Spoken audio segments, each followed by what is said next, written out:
जो साथ में हमारे साथ जो स्टूडेंट और जो पढ़ते थे, मेरे बैचमेट थे, वो ऐसे समय पे कुछ स्टूडेंट ऐसे होते हैं कि वो सपोर्ट करते हैं कि चिंता मत करो, हम भी तो आपके भाई हैं। तो वहाँ से मुझे एक नई प्रेरणा मिली।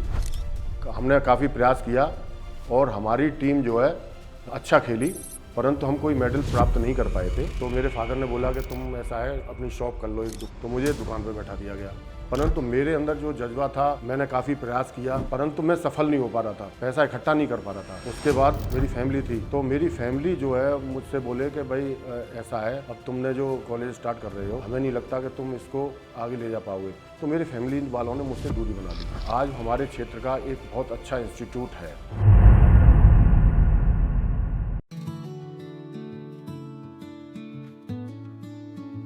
मेरा नाम श्याम चौधरी है और मैं JNV कोरोना कलान के 1996 बैच से पास आउट हूँ। मैं फ़िलहाल एक एजुकेशनल इंस्टीट्यूट रन कर रहा हूँ जिसका नाम है श्री रमन सिंह डिग्री कॉलेज, जो कि मथुरा में स्थित है। मेरी जो फैमिली थी वो इकोनॉमिकली इतनी अच्छी नहीं थी, जिस कारण से मेरे फादर मुझे पढ़ाने में असमर्थ थे। तब उन्होंने देखा कि नवोदय विद्यालय एक ग्रामीण परिवेश में एक नया एक स्कूल हर डिस्ट्रिक्ट में लॉन्च हो रहा है। तो मेरे फादर को भी उनके साथ वाले जो उनके मिलने वाले थे, उन्होंने नवोदय विद्यालय के बारे में बताया। फिर उन्होंने हमारे घर पे आकर के मेरे फादर ने मुझे डिस्कस किया कि बेटा ऐसे ऐसे बात है। क्योंकि मैं छोटा था, मैं खुद डिसीज़न तो नहीं ले सकता था, पर फादर ने मुझे मोटिवेट किया कि बेटा देख लो और अच्छा है। तो उसके बाद मैंने डिसाइड किया कि ठीक है पापा आप कह रहे हैं तो हम नवोदय विद्यालय में एडमिशन लेने को मैं तैयार हूँ। उसके बाद मैंने फॉर्म फिल किया और मेहनत भी करी। मेरे फादर ने एक ट्यूटर भी लगा दिया था उसके लिए, तो उन्होंने काफ़ी अच्छी तैयारी कराई मेरे को और मेरा जो है नवोदय विद्यालय में सिलेक्शन हो गया। उसके बाद थोड़ी सी प्रॉब्लम तो होती है शुरुआत में जाने पर। क्लास 6 में हम गए थे तो होम सिकनेस थी हमारे अंदर, माता पिता की याद भी आती थी उस समय। परंतु जो साथ में हमारे साथ जो स्टूडेंट और जो पढ़ते थे, मेरे बैचमेट थे, वो ऐसे समय पे कुछ स्टूडेंट ऐसे होते हैं कि वो सपोर्ट करते हैं कि चिंता मत करो, हम भी तो आपके भाई हैं। तो वहाँ से मुझे एक नई प्रेरणा मिली और फिर हम धीरे धीरे धीरे नवोदय विद्यालय के परिवेश में मैं जो है ढल गया और एक नई जर्नी की हमारी शुरुआत हुई।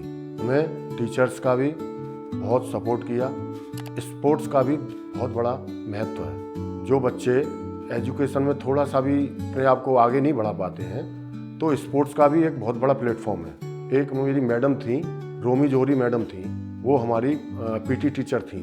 उन्होंने मेरे अंदर वो क्वालिटी देखी और वो मुझे अलग से प्रेरणा देती थी कि तुम बेटा तुम कुछ भी कर सकते हो स्पोर्ट्स में। मैंने स्पोर्ट्स में भी काफ़ी प्रयास किया और उस समय की जो रनिंग होती थी तो 200, 100 में मैंने फर्स्ट स्थान लिया क्लास 7th और 8th में। तो वो स्पोर्ट्स की जो जर्नी थी वो भी मेरे एजुकेशन के साथ चलती रही। इसी को देखते हुए माइग्रेशन सिस्टम था, तो 1993 में माइग्रेशन हुआ अरुणाचल प्रदेश शिप्पा में। वो भी हमारी जर्नी बहुत अच्छी रही, हमें नई चीज़ें देखने को मिली, नए लोगों से मिले वहाँ पे। उसके बाद मैं क्लास 11th में, मेरे प्रिंसिपल सर थे आयु फारूकी जी, उन्होंने मुझे जो है कॉलेज का हेड बॉय बनाया। जब हेड बॉय बनाया तो मेरे पे काफ़ी जिम्मेदारी आ गई। उसके बाद एक स्पोर्ट्स मीट हुई थी, हमारी नॉर्दर्न जोन की एक स्पोर्ट्स मीट हुई थी, उसमें भी मैंने बढ़ चढ़ के हिस्सा लिया और मेरा जो है नेशनल के लिए कबड्डी में मेरा सिलेक्शन हो गया। फिर हम लोग जो है जयपुर नेशनल खेलने के लिए गए, वहाँ पे हमने काफ़ी प्रयास किया और हमारी टीम जो है अच्छा खेली, परंतु हम कोई मेडल प्राप्त नहीं कर पाए थे। उसके बाद हम लोग जो है 1996 में हम लोग पास आउट हो गए। फिर मन में, क्योंकि नवोदय विद्यालय के बच्चे जो हैं उनके अंदर अपने आप में एक बहुत बड़ी स्ट्रेंथ आ जाती है, बहुत ताकत मिलती है। आपस में जो कोलिग्स होते हैं, अपने जो साथ में जो पढ़ने वाले हैं, उनसे एक मोटिवेशन मिलता है। क्योंकि कोई बच्चा मेडिकल की तैयारी करने के लिए जाता है, कोई इंजीनियर बनता है, तो उसी को ध्यान में रखते हुए मैंने भी अपनी पढ़ाई शुरू करी। तो मैंने BSc करी, BSc के बाद फिर MSc करी। MSc के बाद थोड़ा सा बीच में एक ऐसा सिस्टम बना, आर्थिक रूप से थोड़ी सी हम लोगों की स्थिति खराब हुई, तो मेरे फादर ने बोला कि तुम ऐसा है अपनी शॉप कर लो, एक दुकान कर लो, तो मुझे दुकान पे बैठा दिया गया। परंतु मेरे अंदर जो जज्बा था, क्योंकि नवोदय विद्यालय में जो कूट कूट के भरा हुआ था, कहीं ना कहीं तो हमें उसको यूज करना था। मेरा एक फ्रेंड था जो बीएससी में मेरे साथ पढ़ा, उसने बोला कि यार तुम ये क्या कर रहे हो, तो उन्होंने वहां से मुझे एक नई दिशा दी और बोले कि एक ऐसा करते हैं, मैंने भी एक कॉलेज खोला है और तुम भी इस लाइन में जा सकते हो। मैं उनसे इंस्पायर हुआ। फिर हमने अपने एक कॉलेज की नींव रखी जिसका नाम है श्री रमन सिंह डिग्री कॉलेज, और वो राया मथुरा में स्थित है। वहाँ पे उसको स्टार्ट करने के लिए मेरे पास इकोनॉमिकली इतना पैसा नहीं था जिसको मैं उसको रन कर सकूं। मैंने काफी प्रयास किया परंतु मैं सफल नहीं हो पा रहा था, पैसा इकट्ठा नहीं कर पा रहा था। उसके बाद मेरे दोस्तों ने बोला कि ऐसा है, मेरे मिलने वाले हैं, वो बैंक में मैनेजर हैं या वहाँ जॉब करते हैं, मैं उनसे तुम्हें मुलाकात करा देता हूँ। कुछ लोन मुझे मिला वहाँ से, और उस समय मेरी फैमिली थी, तो मेरी फैमिली जो है मुझसे बोले कि भाई ऐसा है, अब तुमने जो ये रमन सिंह कॉलेज स्टार्ट कर रहे हो, हमें नहीं लगता कि तुम इसको आगे ले जा पाओगे। तो मेरी फैमिली वालों ने मुझसे दूरी बना ली। नवोदय विद्यालय के निकले हुए लोग हैं हमें तो इरादा कर लिया हमने, हमारा जज्बा मजबूत था, हम आगे बढ़ते गए और हमारी मेहनत भी रही, वो मेहनत रंग लाई और कॉलेज एक अच्छे मुकाम पे पहुंच गया, जहाँ पे हम लोग जो है बच्चों को बीए, बीएससी, उसके बाद फिर हमने कई कोर्स बढ़ा दिए, एमए, एमएससी भी ले आए। उसके बाद फिर एक प्रोफेशनल कोर्स भी आ गए, उसमें बीएड, बीटीसी भी ले आए। उसके बाद आईटीआई वगैरह इस तरह के कोर्स हम ज़्यादातर इसमें लेके आए। आज हमारे क्षेत्र का एक बहुत अच्छा इंस्टीट्यूट है। मुझे यही कहना है, ये जो नवोदय विद्यालय का जो प्लेटफॉर्म था, उसने हमारे अंदर इस तरह का कूट कूट के भरा हुआ है कि हम कोई भी चीज़ शुरू करें तो वो हम उसको एक मुकाम तक, एक ऊंचाई तक पहुंचाया जा सकता है अगर हम मेहनत करें तो। मतलब नवोदय विद्यालय में पढ़ने वाले स्टूडेंट के लिए सारे ऑप्शंस खुले हुए होते हैं। जहां भी आप जाना चाहें, जिस प्रोफेशन को चुनना चाहें, उस प्रोफेशन में आप कुछ भी मुकाम पर पहुँच सकते हैं। मैंने ये देखा है आज हमारे पूरे ऑल ओवर इंडिया के अंदर जो एलुमनीज हैं, आज मुझे कहीं मैं जा रहा हूँ, जैसे कलकत्ता जा रहा हूँ, और वहाँ मुझे किसी तरह की कोई प्रॉब्लम आती है तो मेरे पास मेरा जो फैमिली है, मेरी नवोदय फैमिली है, वो वहाँ पे बड़ा सपोर्ट करती है ऐसे समय पे। और आप वहाँ याद करिए और कोई ना कोई एलुमनी आपसे ज़रूर टच में आएगा और आपको जो भी समस्या होगी उसको उसको ख़त्म करने में अपना पूरा सहयोग करेगा।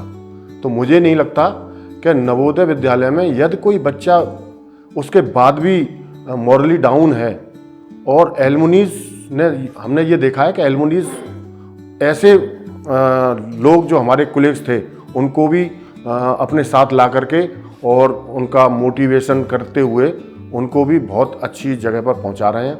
हम लोग भी काफ़ी प्रयास कर रहे हैं। हम लोगों ने भी हर जगह एलुमनी मीट होती हैं, हमने भी अपने नवोदय विद्यालय कोरोरा कलान में मीट करी थी और हम सब लोगों ने उसमें हर तरीके का जैसा भी सहयोग चाहिए था हमने सहयोग किया और स्टूडेंट से बात करी।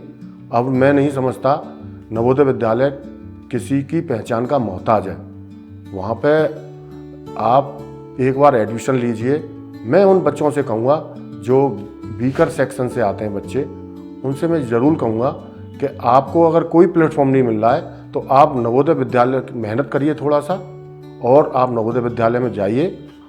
पूरा मुझे विश्वास है ऐसे बच्चे जो अपने जीवन में ये सोचते थे कि मैं कुछ नहीं कर पाऊँगा, वहाँ से ज़रूर कुछ न कुछ बन के निकलेंगे। ये मेरा विश्वास और ये अटल विश्वास है मेरा। हम जिस परिवेश में पढ़े लिखे हैं वहाँ पर किसी तरह की जो टेक्नोलॉजी चल रही है आजकल, जो प्लेटफॉर्म है डिजिटल प्लेटफॉर्म, वो नहीं थे। तो हम ज़्यादा से ज़्यादा क्या कर सकते थे, केवल एक टीवी माध्यम था, तो आप कितना देख सकते हो, घंटे आध घंटे। और चूँकि हम लोग नवोदय विद्यालय में पढ़े हैं उसके लिए भी एक समय निर्धारित था।